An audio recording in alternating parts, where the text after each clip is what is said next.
The Krylaxian mothership loomed over New York City, its obsidian surface reflecting the panicked frenzy below. Admiral Zorak, commander of the Galactic Expansion Fleet, peered through the view screen with his 3 violet eyes, mandibles twitching in anticipation. Finally, a planet ripe with resources, Zorak bellowed, his exoskeleton quivering with excitement. Prepare the harvesting drones. We'll strip this mudball clean in no time. Lieutenant Vexna, a newer addition to the fleet, cautiously approached her superior. Sir, our scans indicate intelligent life. Shouldn't we attempt communication first?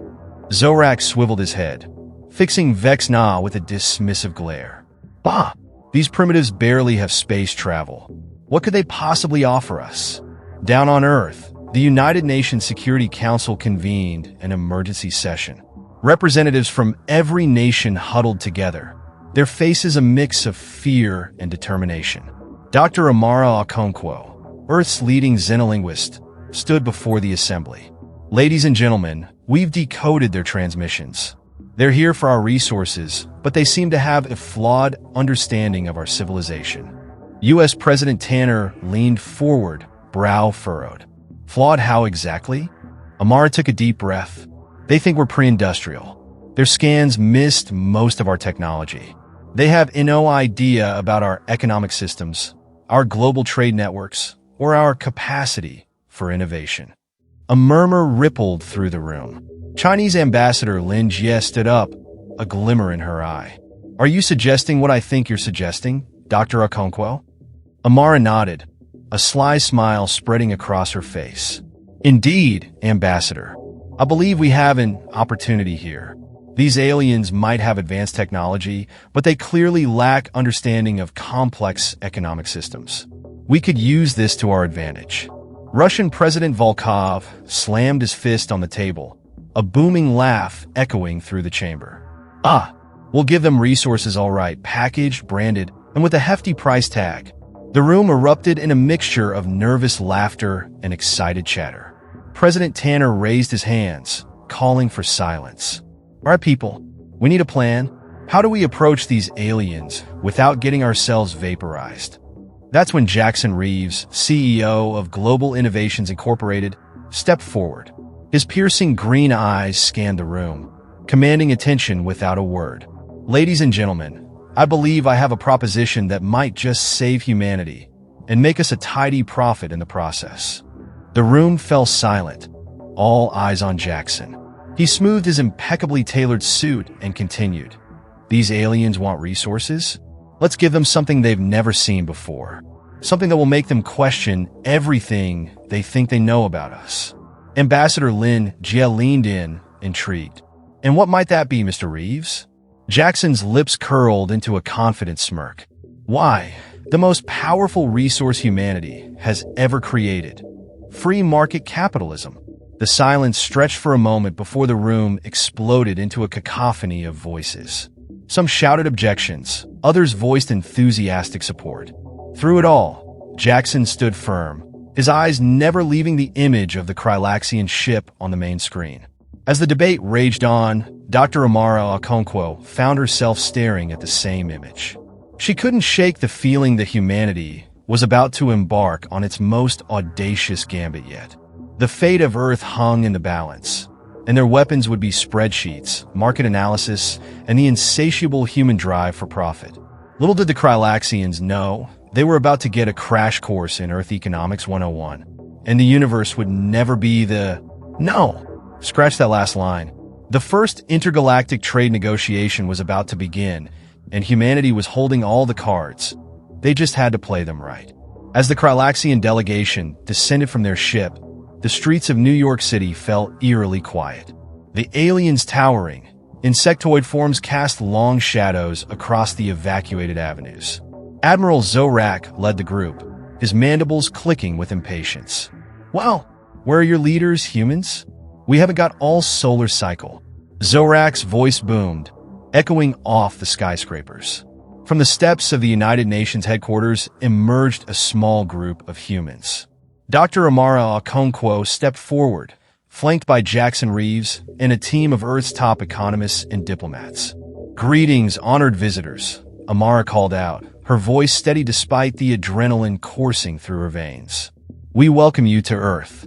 I am Dr. Amara Okonkwo, and we are prepared to discuss your interest in our planet's resources. Zorak's violet eyes narrowed. Discuss? There's nothing to discuss. We're taking what we need. Your primitive world can't possibly use these materials efficiently. Jackson Reeves stepped forward, his trademark smirk firmly in place. Oh, I think you'll find we have plenty to discuss, Admiral. But first, let me ask you something. How do you allocate resources within your fleet? The question caught Zorak off guard. What? We simply take what we need for the good of the Krylaxian Empire. Why does that matter? Jackson's eyes gleamed. It matters, my dear Admiral, because it's about to change everything you thought you knew about resource management. Over the next few hours, in a hastily prepared conference room, Earth's team laid out a presentation that left the Krylaxians' heads spinning. Graphs, charts, and economic models flashed across holographic displays. You see, Jackson explained, his voice dripping with enthusiasm, we don't just take resources here on Earth. We trade them. We invest in them. We create markets that determine their value. Lieutenant Vexna leaned forward, fascinated. But how do you decide who gets what? Dr. Einar Thorson, Nobel laureate in economics, jumped in. Supply and demand, my dear alien friend. It's a beautiful dance of pricing, scarcity, and consumer behavior. The Krylaxians huddled together, chittering in their native tongue. Amara's universal translator picked up fragments. Impossible, illogical, inefficient. Zorak slammed his appendage on the table. Enough! This is absurd. We came here for resources, not a lesson in your primitive distribution systems. Jackson's smile never faltered. Ah, but Admiral, what if I told you that our primitive system could offer you 10 times the resources you were planning to take, and at half the cost? The room fell silent. Even Zorak's mandibles stopped mid-click. Impossible, the Admiral whispered. Oh, it's not only possible, Jackson countered, it's guaranteed. All you have to do is agree to play by our rules. Enter our market as a participant, not a conqueror. As the implications sank in, the Krylaxian delegation began to shift uncomfortably. The promise of abundant resources was tempting, but the idea of engaging in this strange market system was alien to them in every sense of the word.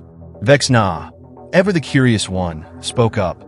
But what would we need to do? Amara stepped in, her voice soothing yet firm. You'd need to offer something in exchange. Technology, perhaps? Knowledge? Labor? Everything has value in a market economy. Zorak's exoskeleton seemed to pale. Exchange? But we are the Krylaxian Empire. We take what we want.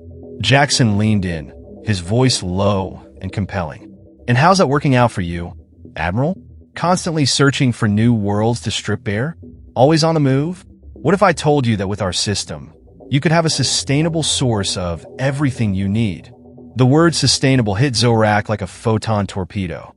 For the first time in his long career, the Admiral found himself considering an alternative to the Empire's traditional resource acquisition methods. I need time to consider this, Zorak stammered. Amara nodded graciously. Of course, Admiral. Take all the time you need. But remember, every moment you delay is a moment you're not maximizing your potential returns. As the Krylaxian delegation filed out, visibly shaken, Jackson turned to Amara with a triumphant grin. Hook, line, and sinker, he whispered. Amara couldn't help but smile back, even as a nagging worry gnawed at her gut.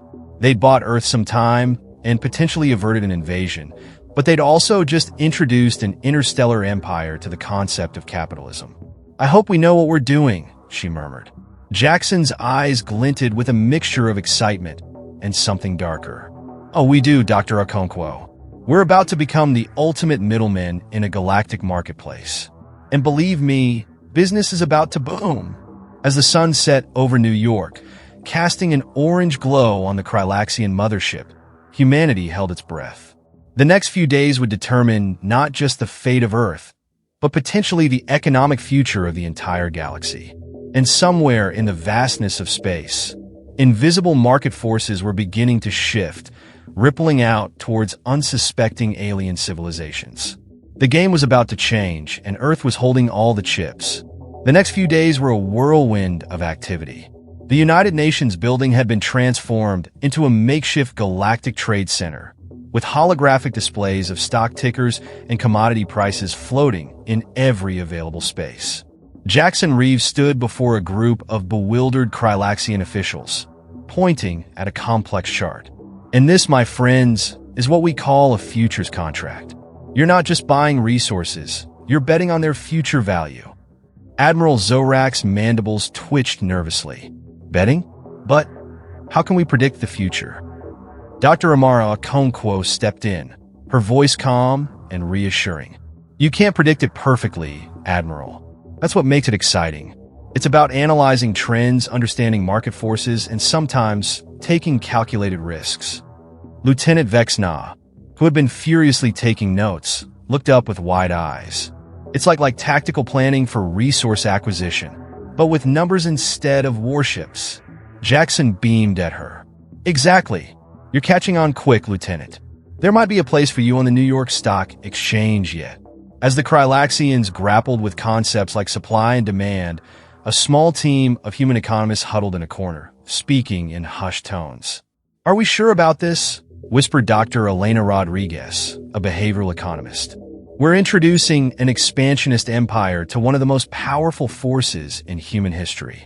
What if they use it against us? Dr. Thorson stroked his beard thoughtfully.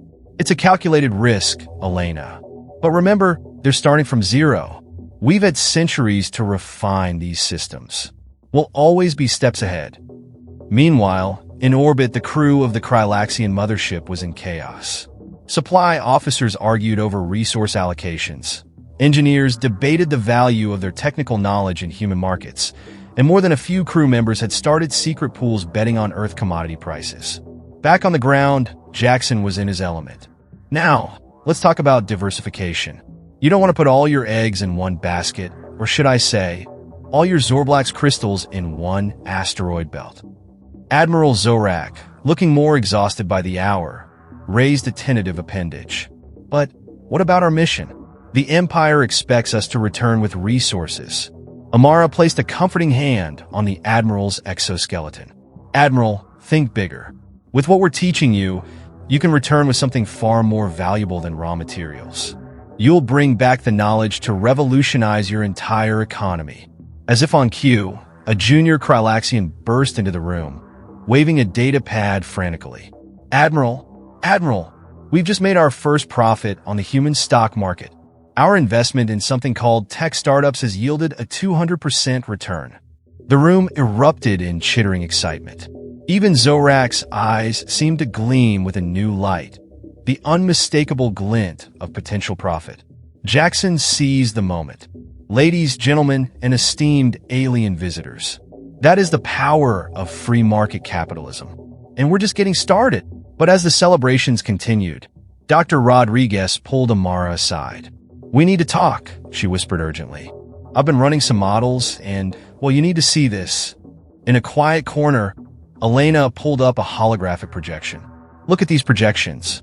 If the Krylaxians adopt our economic systems at the rate they're going, and if they apply it with their level of technology and reach. Amara's eyes widened as she took in the data. Oh my, they could potentially dominate the galactic economy within a decade. Elena nodded grimly. Exactly. We might have just created a monster far more dangerous than any invasion fleet. As if to punctuate her point, they overheard Zorak excitedly discussing leverage buyouts and hostile takeovers with his lieutenants. We need to slow this down, Amara muttered. Find a way to maintain our advantage. But how? Elena asked. We can't exactly unteach them. Amara's mind raced. They'd introduced the Krylaxians to the intoxicating world of profit and market dynamics. How could they ensure Earth remained relevant in the new galactic economy they were inadvertently creating? Just then, Jackson's voice boomed across the room. And now, my interstellar friends, let me introduce you to an exciting Earth concept. Intellectual property rights. Amara and Elena exchanged a look. Perhaps there was hope yet. As long as humans controlled the flow of economic knowledge, they might just stay ahead in the game they'd started. But as Amara watched the Krylaxians hungrily absorb every new concept, a chill ran down her spine. They had opened Pandora's box, and the galaxy would never be No, scratch that last line. The economic revolution had begun, and Earth was its reluctant architect. The question now was, could they control the forces they'd unleashed, or would the students soon become the master? 6 months had passed since the Krylaxians' first encounter with Earth economics, and the galaxy was buzzing with activity. The once feared Krylaxian Empire had transformed into the Krylaxian Trade Federation, with Admiral Zorak now styling himself as CEO Zorak, Chief Executive Overlord. On Earth, the Global Economic Council convened in an underground bunker beneath Geneva. Holographic displays showed the rapid expansion of interstellar trade routes, commodity exchanges popping up on distant worlds, and stock markets opening on planets humans had never even heard of. Jackson Reeves paced the room, his usual swagger tempered by dark circles under his eyes. Ladies and gentlemen, we've created a monster. The Krylaxians are expanding their economic influence faster than we ever imagined possible. Dr. Amara Okonkwo nodded grimly. They're applying our economic principles with a ruthless efficiency we never anticipated. Entire star systems are being drawn into their financial web. Dr. Elena Rodriguez pulled up a series of charts. Look at these figures. They've established a galactic currency called the credit, and it's rapidly becoming the standard for interstellar trade. Earth's economy is starting to look like a quaint backwater in comparison. The room fell silent as the implications sank in. Humanity had hoped to position itself as the savvy middleman in a new galactic marketplace. Instead, they were being swiftly outmaneuvered by their own economic weapons. Suddenly, alarms blared. A breathless aide burst into the room. We've just received word. The Krylaxians have announced a hostile takeover of Alpha Centauri's entire industrial sector. What? Jackson exploded. That's in our backyard. How did we not see this coming? Amara's mind raced. We taught them too well. They're using shell companies' leverage buyouts. Every trick in the book. Our book. As if on cue, a holographic transmission flickered to life in the center of the room.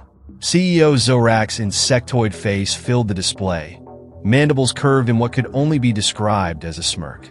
Greetings, our esteemed teachers. Zorak's voice dripped with sarcasm. We wanted to express our deepest gratitude for the invaluable lessons you've provided. Your quaint little economic system has proven most profitable. Jackson stepped forward, his fists clenched. Now listen here, you overgrown cockroach. Zorak interrupted. Wagling en appendage. Is that any way to speak to your biggest investor? Oh, didn't you know? We've been quietly buying up Earth's debt for months. You might want to check your ownership records.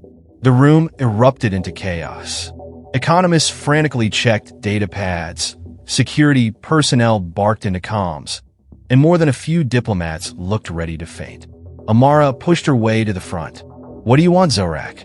You clearly didn't call just to gloat. The alien CEO's eyes gleamed. Oh, but gloating is so much fun. However, you're right. We have a proposition. Your planet, charming as it is sitting on some prime real estate. We're thinking of turning it into a quaint tourist destination. You know, showcase the birthplace of galactic capitalism. You can't be serious, Amara growled. Oh, but we are, Zorak continued. Don't worry, we'll let you humans stay. In fact, we have some delightful ideas for theme parks. Wall Street World has a nice ring to it, don't you think? As Zorak cackled, Jackson suddenly straightened up, a familiar glint in his eye. Now hold on just a minute, you gastropod Gordon Gecko. You seem to be forgetting one crucial detail. Zorak's laughter subsided. Oh, and what might that be? Puny human. Jackson's trademark smirk returned in full force. You may have our system, but you don't have our creativity, our innovation, our ability to adapt and evolve faster than any spreadsheet can predict. He turned to the room. Folks, they think they've won because they're playing our game better than us. But here's the thing. We can change the game. Dr. Rodriguez's eyes widened.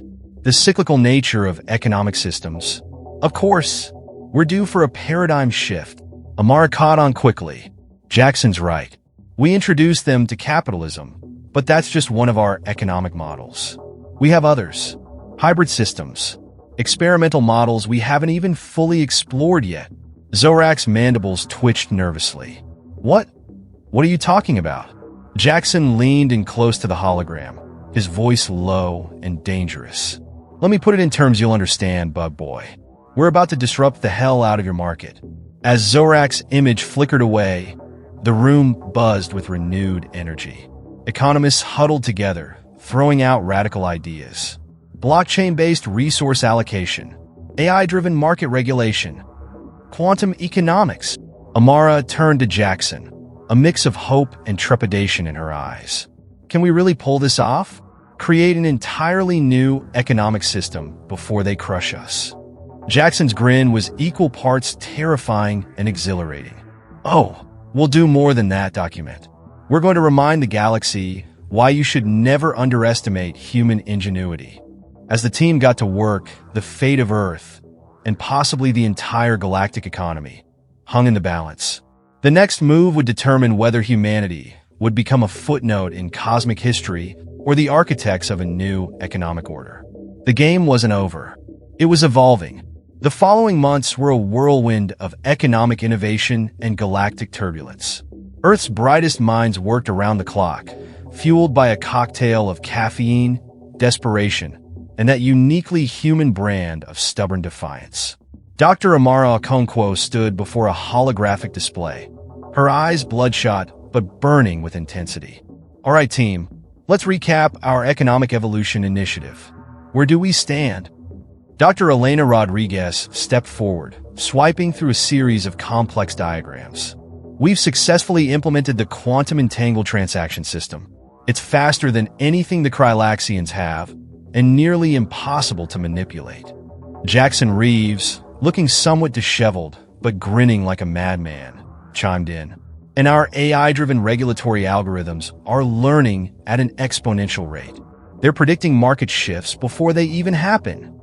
Amara nodded, allowing herself a small smile. Excellent. And the resource allocation blockchain? Operational, a young tech genius named Zain Al-Rashid called out. It's already more efficient than traditional supply chains by a factor of 10. Just then alarms blared. A holographic news feed materialized, showing scenes of chaos across the galaxy. Krylaxian trading posts were in uproar, alien stock exchanges flickered wildly, and spaceports were jammed with panicking investors. By the stars, Amara breathed. It's working. It's actually working. Jackson pumped his fist. Ah, take that, you oversized tax-evading termites. But their celebration was short-lived. The doors burst open, and a team of harried-looking diplomats rushed in. We've got a problem, the lead diplomat, Arya Chang, announced. The galactic economy is in freefall. Entire systems are on the brink of collapse. And, well, they're all blaming us. The room fell silent. Dr. Rodriguez pulled up more data streams, her face paling. Oh no, our new systems, they're too efficient, too disruptive. We're not just outmaneuvering the Krylaxians. We're appending millennia of established trade relationships across the galaxy. Amara's mind raced. They had focused so much on beating the Krylaxians at their own game, they hadn't considered the wider implications. We need to stabilize this fast. If we don't, her words were cut off by another alarm. This time, it wasn't a news feed that appeared, but a transmission. The face that materialized wasn't Zorak's smug visage, but a completely alien visage none of them recognized. Greetings, humans, the alien's melodious voice echoed, tinged with an edge of steel. I am High Counselor Zalax of the Galactic Confederation. Your recent economic experiments have forced us to intervene. Jackson stepped forward, bristling. Now wait just a minute. Zalax raised a tentacle-like appendage, silencing him. For eons, we have watched your species, deeming you too primitive to contact.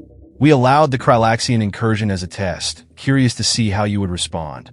But this is beyond anything we anticipated. The room held its collective breath as Zalax continued.